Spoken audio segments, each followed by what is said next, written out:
सम्पूर्ण विद्यार्थी भाइ बहिनीहरु नमस्कार छ। आज हामी कन्भेक्स लेन्सले बनाउने आकृतिको किरण रेखाचित्र खिच्न सिक्ने छौं।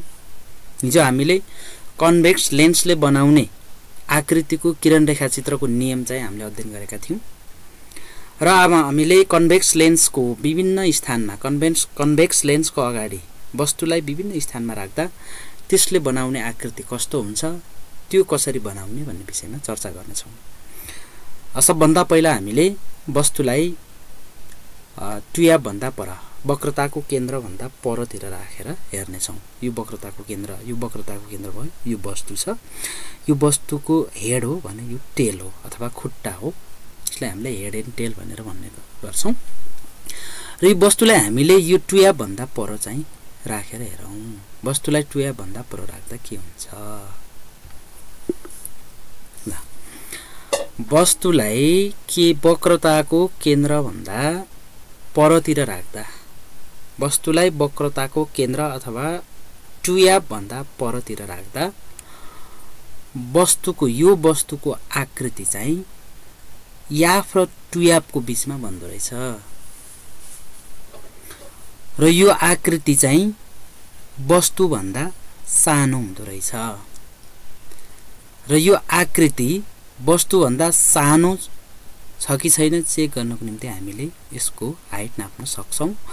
यो 20.7 सेन्टिमिटरको छ भने यसको हाइट भनेको 20 सेन्टिमिटरको छ भनेपछि वस्तु भन्दा सानो छ बन्दो रहेछ र यो चाहिँ उल्टो बन्दो रहेछ।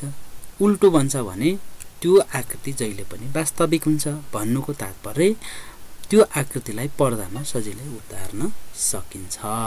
हामी यो वस्तुलाई ट्युबमा राख्दा कन्भेक्स लेन्सले बनाउने आकृतिको विशेषताको बारेमा थाहा पायौं। यसलाई म एकपटक पनि सरसर्ती भन्छु।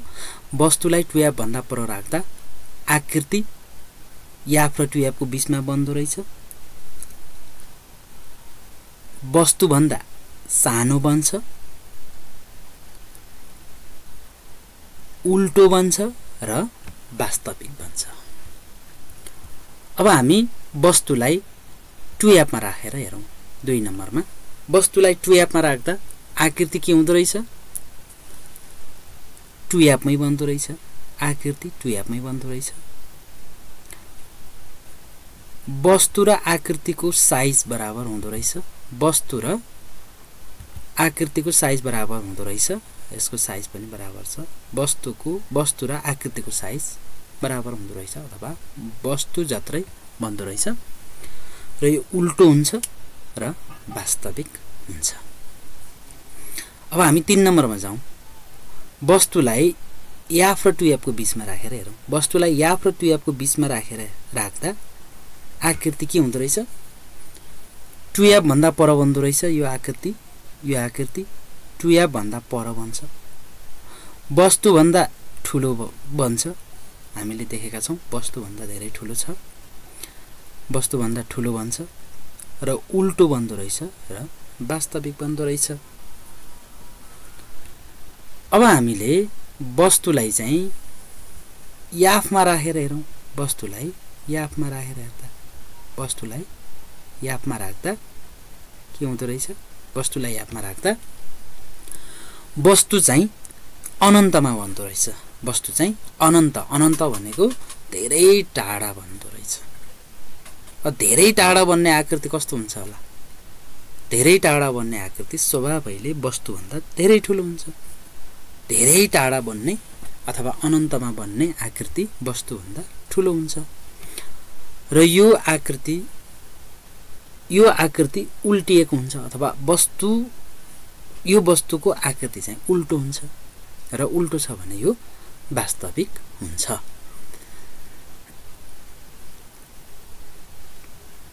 अब हामी 5औं नम्बरमा जाउँ। वस्तुलाई याफ र अप्टिकल सेन्टरको बीचमा राख।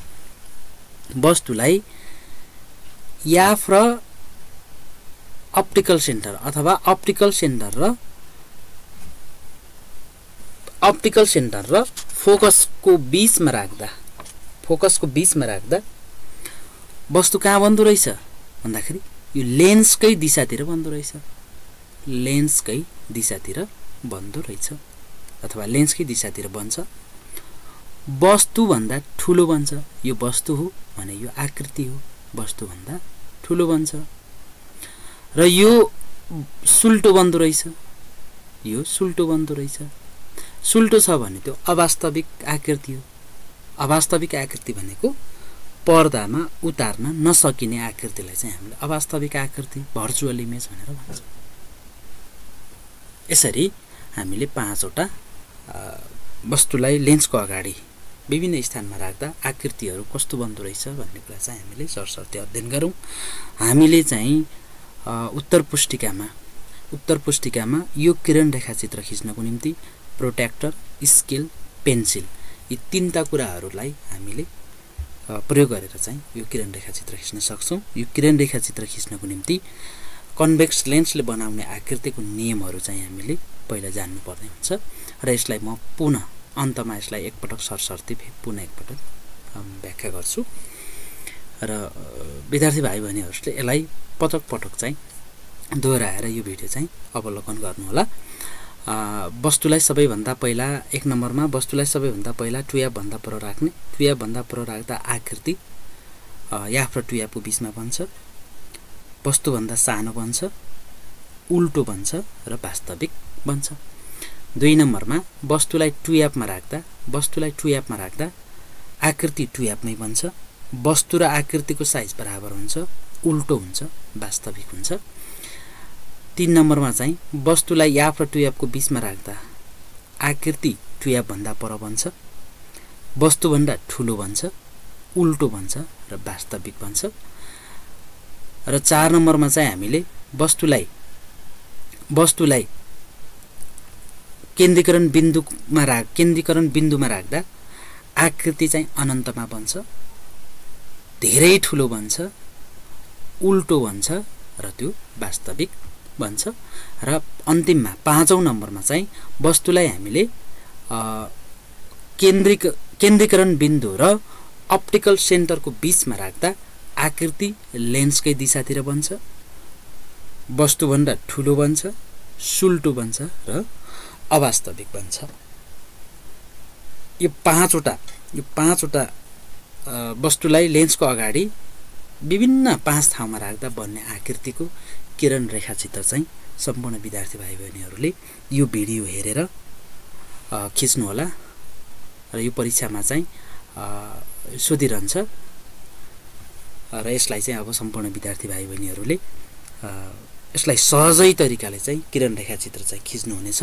यही नियमलाई नै लागू गरेर यो पहिलो नियम र दोस्रो नियमलाई नै अथवा यो र यो नियमलाई प्रयोग गरेर चाहिँ विद्यार्थी भाइ बहिनीहरूले तपाईको आफ्नो घरमा प्रोट्र्याक्टर अनि स्केल र पेन्सिलको सहायताले चाहिँ कोर्नुहोला र जहिले पनि यो लेन्स खिच्ने क्रममा यो अप्टिकल सेन्टरदेखि यापसम्मको एउटा निश्चित दूरी 2 सेन्टिमिटर अथवा तपाईहरुले आवश्यकता अनुसार नाप्न सक्नुहुन्छ र यहाँदेखि यहाँसम्मको दूरी याफ र टुयापसम्मको दूरी पनि बराबर हुन्छ। मानौ यो 2 सेन्टिमिटर राख्नु भयो भने यो पनि 2 सेन्टिमिटर, यो पनि 2 सेन्टिमिटर र यो पनि 2 सेन्टिमिटर राखेर चाहिँ घरमा चाहिँ अभ्यास गर्नुहोला र यो भिडियो तपाईहरुलाई कस्तो लाग्यो र यो विषयमा अझै थप राम्रो तरिकाले अझै अध्ययन गर्न चाहनुहुन्छ भने मेरो भिडियोलाई चाहिँ लाइक, कमेन्ट, शेयर गर्नुहोला र तपाईहरुले आवश्यकता छ भने सल्लाह सुझावहरु पनि दिनुहुनेछ भन्ने अपेक्षा गर्दै यो आजको कन्भेक्स लेन्सको अगाडि विभिन्न स्थानमा वस्तुलाई राख्दा त्यसले बनाउने आकृतिहरुको विशेषताको बारेमा अध्ययन गर्यौं। भोलि हामी चाहिँ अर्को भिडियोमा चाहिँ हामी कन्केभ लेन्सले बनाउने आकृतिको विषयमा हामी चर्चा गर्नेछौं। आजलाई यति नै। हस्त, धन्यवाद।